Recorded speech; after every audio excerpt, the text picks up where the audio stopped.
एक गांव में एक छोटी सी सुंदर और नाजुक लड़की थी जो बहुत गरीब थी।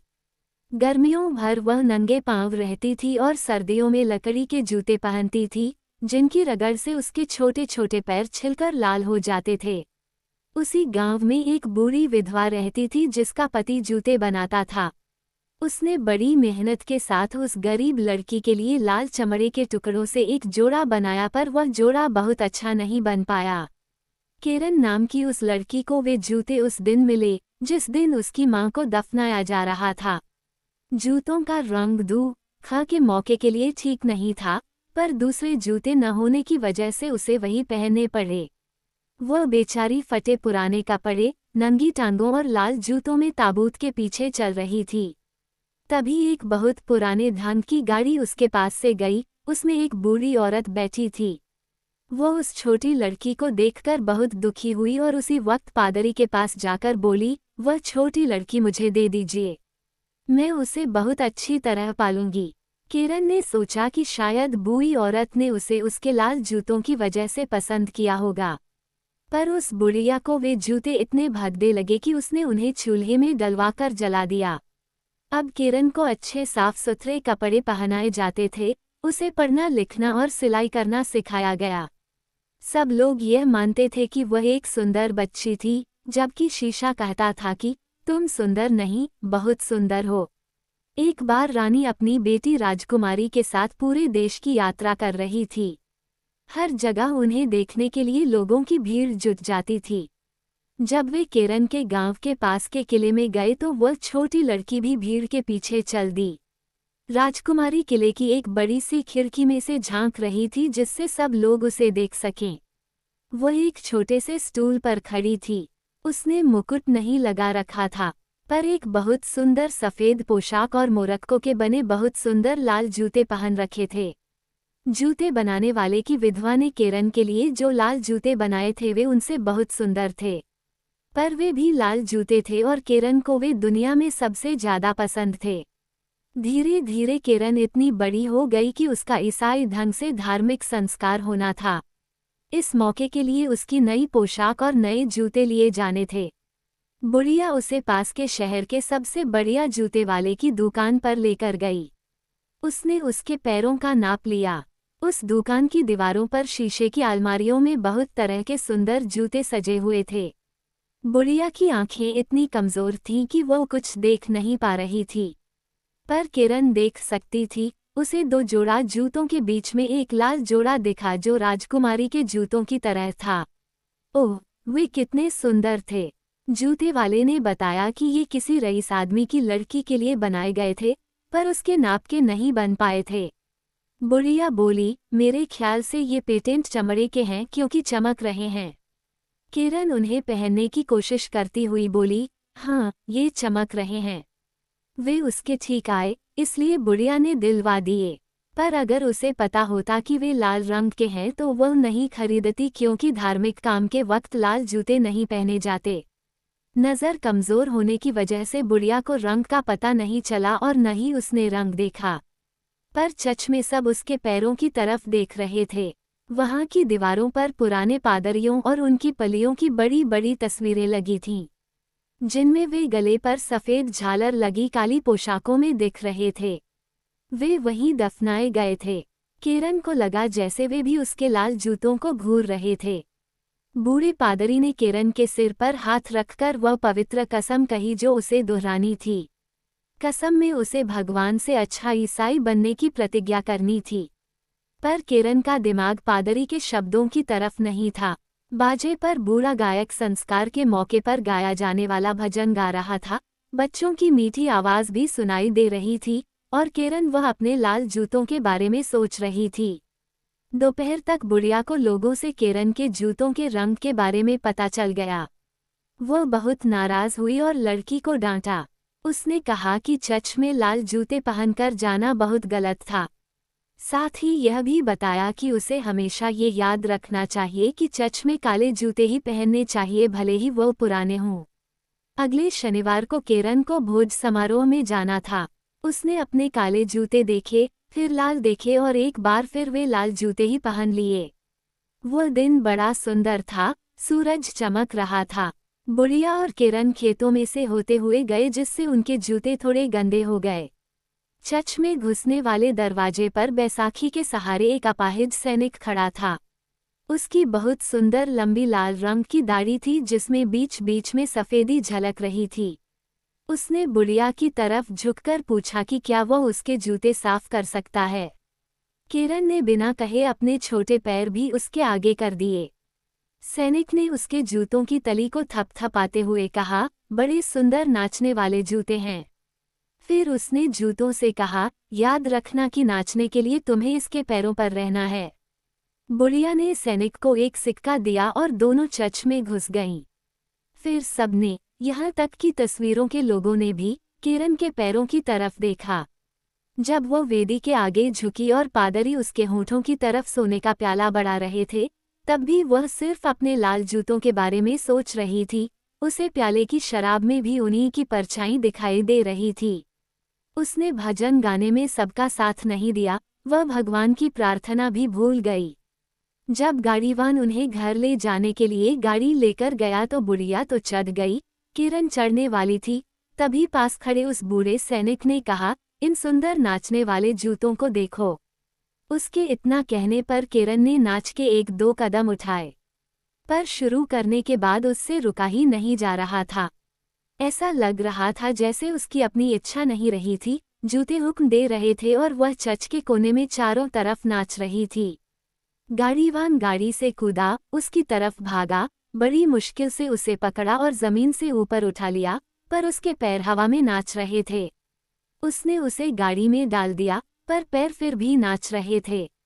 उसका नाच रोकने के लिए उसके पैरों से जूते उतारने की कोशिश में बेचारी बुढ़िया और गाड़ीवान कई लातें खा गए।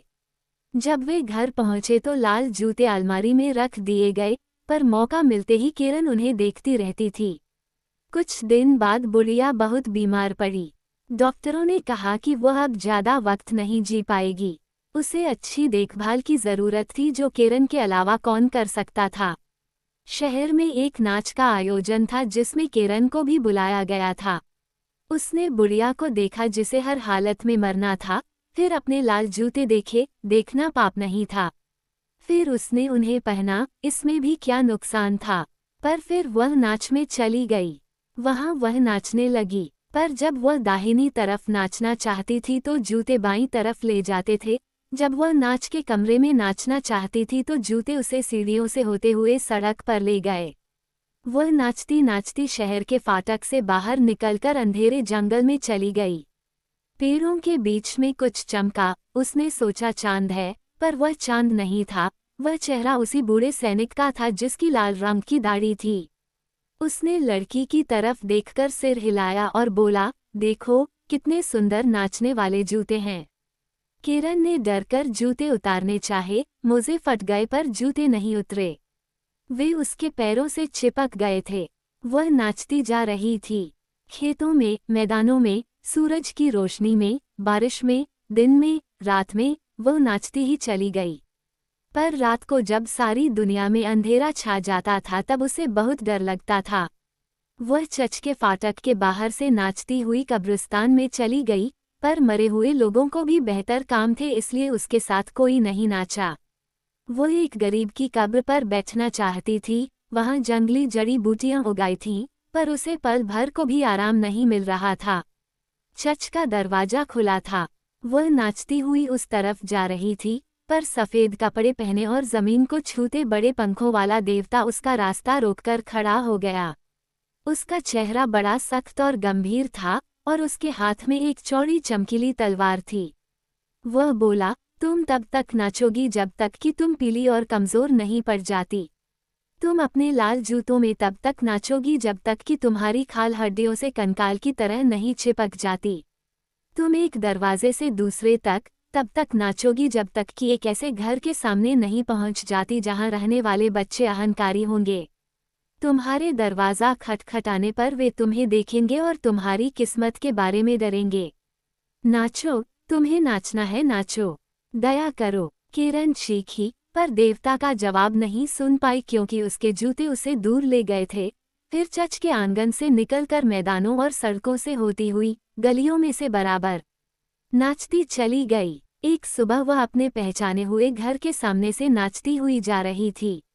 अंदर से भजनों की आवाज आ रही थी। तभी दरवाजा खुला, फूलों से सजा एक ताबूत निकाला गया। उसके प्रति दयालु बुढ़िया मर चुकी थी। उसे लगा जैसे सभी इंसानों ने उसे छोड़ दिया और भगवान के दूत ने उसे अभिशाप दिया है। पर उसे नाचते जाना था और वह नाचती रही। जूते उसे मैदानों और खेतों में ले गए, कंटीली झाड़ियों और बिच्छू बूटियों के बीच से ले गए। उसके पैर कट गए, खून बहने लगा। एक दिन वह एक वीरान खेत में से जा रही थी जहां सिर्फ एक झोपड़ी थी। वह जानती थी कि वहां जल्लाद रहता था। किरण ने उसकी खिड़की खटखटाई और आवाज लगाई, बाहर आओ, बाहर आओ। मैं अंदर नहीं आ सकती क्योंकि मुझे नाचते रहना है। जल्लाद दरवाजा खोलकर बाहर आया, किरण को देखकर बोला, जानती हो मैं कौन हूँ? मैं वह हूँ जो दुष्टों का सिर काटता है। मेरी तलवार चलने के लिए बेचैन है। किरण ने खुशामद करते हुए कहा, मेरा सिर मत काटना क्योंकि तब मैं प्रायश्चित नहीं कर सकूंगी। हाँ, मेरे पैर काट दो। उसने अपने पाप मान लिए। जल्लाद ने उसके पैर काट दिए और उसके लाल जूते नाचते हुए अंधेरे में चले गए। जल्लाद ने उसके लिए लकड़ी के पैर और एक जोड़ी बैसाखी बना दी, साथ ही एक पछतावे से भरा भजन भी सिखाया। किरण ने तलवार चलाने वाले हाथ को चूमा और अपने रास्ते पर चल दी। उसने सोचा, मैंने इन लाल जूतों की वजह से बहुत दुख सहा है। अब मैं और लोगों के साथ चर्च जाऊंगी। पर जब वह चर्च के दरवाजे पर पहुंची तो फिर उसके सामने लाल जूते नाचने लगे। वह डर कर वहां से भाग आई। पूरा हफ्ता वह बहुत उदास रही और आंसू बहाती रही। इतवार आने पर उसने सोचा, अब मैं काफी तकलीफ उठा चुकी हूँ। इस वक्त चर्च में जो लोग बैठे पूजा कर रहे हैं, मैं भी उन जैसी ही तो हूँ। वे भी गर्व से सिर ऊंचा रखते हैं। इस ख्याल ने उसे हिम्मत दी, पर वह चर्च के फाटक के आगे नहीं जा सकी क्योंकि फिर जूते उसके सामने नाच रहे थे। अब वह सच्चे दिल से पछता रही थी।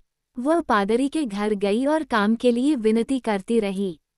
उसने कहा कि मुझे तनख्वाह की परवाह नहीं है, मुझे सिर्फ सिर पर छत और खाना चाहिए। पादरी की औरत ने उस पर तरस खाकर रख लिया। किरण को रहने की जगह मिल गई और वह मेहनत से काम करने लगी। शाम को पादरी बाइबल पढ़ते और वह बैठकर सुनती रहती थी। उनके बच्चों को वह बहुत पसंद थी। वे उसके साथ खेलते थे, पर जब वे उसकी सुंदरता किसी राजकुमारी जैसी बताते तो वह उदास होकर सिर हिलाने लगती थी। जब फिर इतवार आया तो सारे घरवाले चर्च जाने के लिए तैयार होने लगे। उन्होंने उससे भी साथ चलने को कहा। उसकी आंखों में आंसू आ गए। उसने ठंडी सांस भरकर अपनी बैसाखियों की तरफ देखा। जब सब चले गए तब वह अपने छोटे कमरे में गई जहां सिर्फ एक पलंग और एक कुर्सी आ सकती थी। वह बैठकर भजनों की किताब पढ़ने लगी। छत से बाजे की आवाज हवा पर सवार होकर आ रही थी। उसने आंसू भरा चेहरा उठाकर कहा, हे भगवान, मेरी मदद करो। अचानक धूप दुगुनी तेज हो गई। उसके सामने वही देवता खड़ा था जिसने उसे चर्च में घुसने नहीं दिया था, जो हाथ में तलवार लिए था। पर इस वक्त उसके हाथ में गुलाब की एक टहनी थी जिस पर फूल लगे थे। देवता ने उसी टहनी से कमरे की छत छुई। वह ऊपर उठ गई और जहां उसने छुआ था वहां एक सुनहरी सितारा चमकने लगा। फिर उसने उसी टहनी से दीवारें छुई और वे चौड़ी हो गईं। किरण ने बाजा और तस्वीरें देखीं, फिर देखा कि वहां जमा पूरी भीड़ हाथ में भजनों की किताब लिए गा रही थी। क्या चर्च उसके छोटे से कमरे में आ गया था या वही चर्च में पहुंच गई थी? अब वो सबके बीच में थी। भजन पूरा होने पर सबने उसे देखा। किसी ने फुसफुसाकर कहा, किरण, अच्छा हुआ कि तुम आ गईं। उसने जवाब दिया, ये प्रभु की कृपा है। बाजा बज रहा था। उसके साथ बच्चों की आवाज मिली हुई थी। खिड़की से धूप आ रही थी। धूप ने किरण के दिल में ऐसी शांति और खुशी भर दी कि उसका दिल फट गया। उसकी आत्मा सूरज की किरण पर सवार होकर भगवान के पास चली गई। वहां किसी ने उससे उसके लाल जूतों के बारे में नहीं पूछा।